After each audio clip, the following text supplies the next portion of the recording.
Assalamualaikum warahmatullahi wabarakatuh. Perkenalkan, nama saya Muhammad Renfil. Saya dari Prodi Manajemen. Kali ini saya akan menjelaskan tentang kepemimpinan.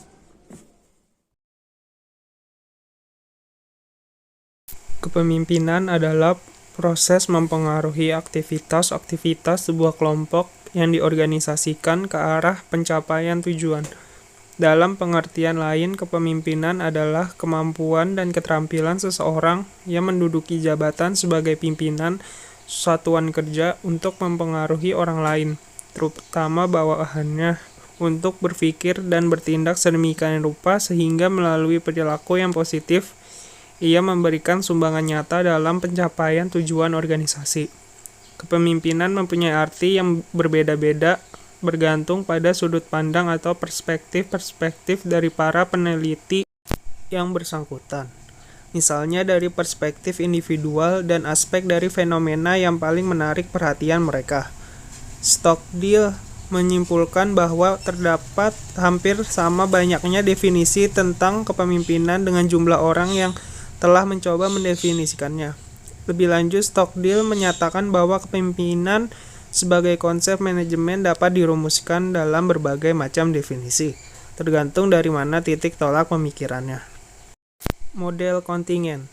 Kepemimpinan kontingensi merupakan salah satu model kepemimpinan yang menjelaskan bahwa pemimpin bisa efektif bila mana ada kesesuaian antara gaya pemimpin dengan situasi tertentu di mana kepemimpinan itu dilaksanakan. Teori kontingensi menganggap bahwa kepemimpinan adalah suatu proses di mana kemampuan seorang pemimpin untuk melakukan pengaruhnya tergantung dengan situasi tugas kelompok atau group task situation dan tingkat-tingkat daripada gaya kepemimpinannya, kepribadiannya, dan pendekatannya yang sesuai dengan kelompoknya. Cara kerja teori kontingensi kepemimpinan. LPC adalah daftar pertanyaan yang dirancang untuk mencari tahu karyawan seperti apa yang paling ingin diajak bekerja sama dengan seorang pemimpin, dan pada gilirannya menunjukkan gaya kepemimpinan. Total skor menentukan gaya kepemimpinan yang diperlukan. Model Fromm-Yatton. Model pengambilan keputusan Fromm-Yatton adalah teori kepemimpinan situasional dari psikologi industri dan organisasi yang dikembangkan oleh Viktor Fromm, bekerja sama dengan Philip Yatton, dan dijelaskan lebih dalam pada buku mereka yang berjudul Leadership and Decision Making. Fromm dan Yatton mengembangkan 7 gaya dari A sampai G pembuatan keputusan manajemen dengan memberikan 13 alternatif saran mana yang cocok diterapkan dalam situasi yang berbeda. Artinya, dengan melihat situasi disarankan keputusan gaya yang cocok. Berikut ini disajikan 5 gaya pengambilan keputusan yang disarankan Fromm dan Yatton, lengkap dengan tingkat partisipasi bawahannya. Gaya 1. Tetapkan keputusan sendiri dengan menggunakan informasi yang ada saat itu. Partisipasi bawahan tidak ada. Gaya 2. Dapatkan informasi dari bawahan dan selesaikan masalah oleh kita sendiri. Tidak perlu memberitahukan kepada bawahan apa yang menjadi masalah kita. Meminta informasi kepada mereka. Peran yang diharapkan dari bawahan hanya merupakan sumber informasi dan bukan mengemban alternatif penyelesaian. Partisipasi bawahan rendah. Gaya 3. Ikut sertakan bawahan yang bersangkutan dengan masalah, minta ide dan sarannya secara sendiri-sendiri. Kemudian ambil keputusan, baik sendiri atau tidak disertai pengaruh dan saran-saran bawahan. Partisipasi bawahan sedang. Gaya 4. Ikut sertakan bawahan sebagai satu kelompok. Dapatkan ide dan saran dari mereka. Kemudian ambil keputusan sendiri, disertai pengaruh dan saran bawahan. Partisipasi bawahan tinggi. Gaya 5. Ikut serta bawahan sebagai suatu kelompok dalam memecahkan masalah. Bersama mereka, kembangkan dan evaluasi alternatif.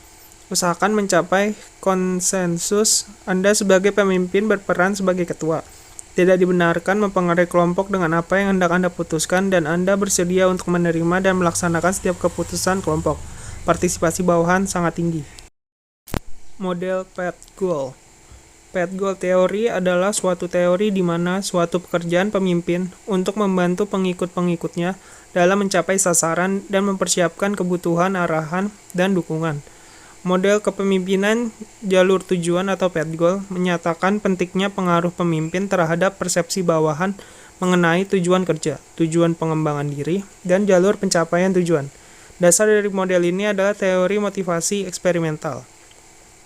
Model kepemimpinan path goal berusaha meramalkan efektivitas kepemimpinan dalam bentuk situasi. Menurut model ini, pemimpin menjadi efektif karena pengaruh motivasi mereka yang positif, kemampuan untuk melaksanakan, dan kepuasan pengikutnya. Perbandingan antara beberapa pendekatan situasional. Pendekatan situasional adalah pendekatan yang paling banyak dikenal. Pendekatan ini dikembangkan oleh Paul Hershey dan Kenneth H. Blanchard tahun 1969 berdasarkan teori gaya manajemen 3 dimensi karya William J. Redin tahun 1967. Pendekatan kepemimpinan situasional fokus pada fenomena kepemimpinan di dalam suatu situasi yang unik. Premis dari pendekatan ini adalah perbedaan situasi membutuhkan gaya kepemimpinan yang berbeda. Dari cara pandang ini, seorang pemimpin agar efektif harus mampu menyesuaikan gaya mereka terhadap tuntutan suatu yang berubah, situasi yang berubah-ubah. Pendekatan kepemimpinan situasional menekankan bahwa kepemimpinan sendiri atas dimensi arahan dan dimensi dukungan. Setiap dimensi harus diterapkan secara tepat dengan memperhatikan situasi yang berkembang, guna menentukan apa yang dibutuhkan oleh situasi khusus.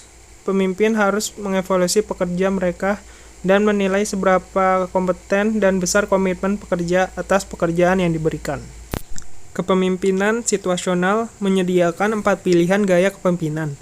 Keempat gaya tersebut melibatkan aneka kombinasi dari perilaku kerja dengan perilaku hubungan. Perilaku kerja meliputi penggunaan komunikasi satu arah, pendiktean tugas, dan pemberitahuan pada pekerja seputar hal apa saja yang harus mereka lakukan, kapan, dan bagaimana melakukannya.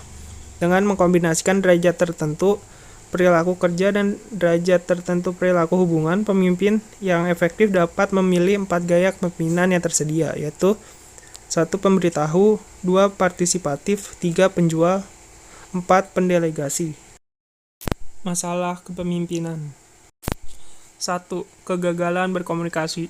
Kerumitan bisnis pada masa sekarang mendesak pemimpin bisnis untuk dapat berkomunikasi pada tiap level dalam perusahaan. Misalnya, Anda harus menyusun sebuah visi dan membujuk agar tim Anda setuju dengan visi Anda tersebut. Anda harus menghubungkan tiap individu dalam perusahaan Anda dan menginspirasi mereka. Anda sebagai pemimpin juga pemilik bisnis dituntut untuk membangun kepercayaan dengan meyakinkan anggota Anda melalui komunikasi verbal dan tindakan nonverbal agar dapat memperkuat antar anggota timnya. 2. Kurang akuntabilitas. Dalam perusahaan, apabila ada pekerjaan besar yang gagal dikerjakan dan beberapa ide tidak berjalan dengan lancar, maka Anda kurang memiliki akuntabilitas. Anda memerlukan sebuah papan pencatatan kinerja yang bisa memonitor hasil kerja yang Anda inginkan. Kebanyakan pemimpin mengetahui hal ini, namun menjadikan hal ini sebagai sebuah sistem membutuhkan disiplin diri dan fokus. Agar sistem dapat terbentuk, Anda membutuhkan dukungan dari karyawan Anda dan tidak mudah terpengaruh hingga hal ini menjadi bagian dari operasional Anda. 3. Segan untuk melakukan pemecatan. Bahkan pemimpin terbaik masih memiliki ketakutan untuk memecat karyawan atau anggota timnya jika di dalam tim ada ikatan keluarga. Coba Anda pikirkan kapan terakhir kali Anda memecat anggota yang memiliki hubungan keluarga dengan Anda.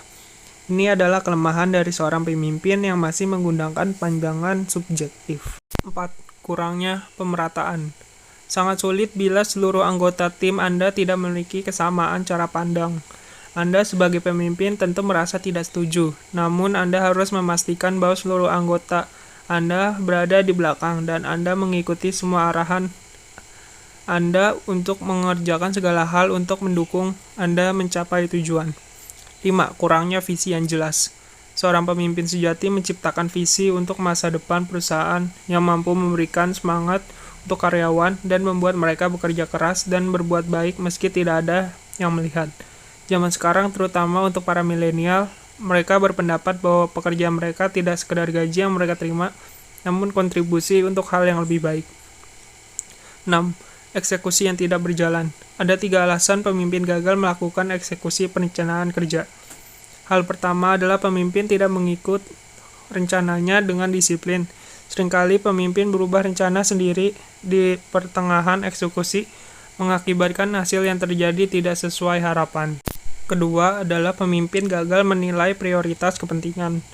Banyak pemimpin yang salah membuat penilaian untuk pekerjaan dan hal apa yang sebaiknya dijadikan prioritas terlebih dahulu.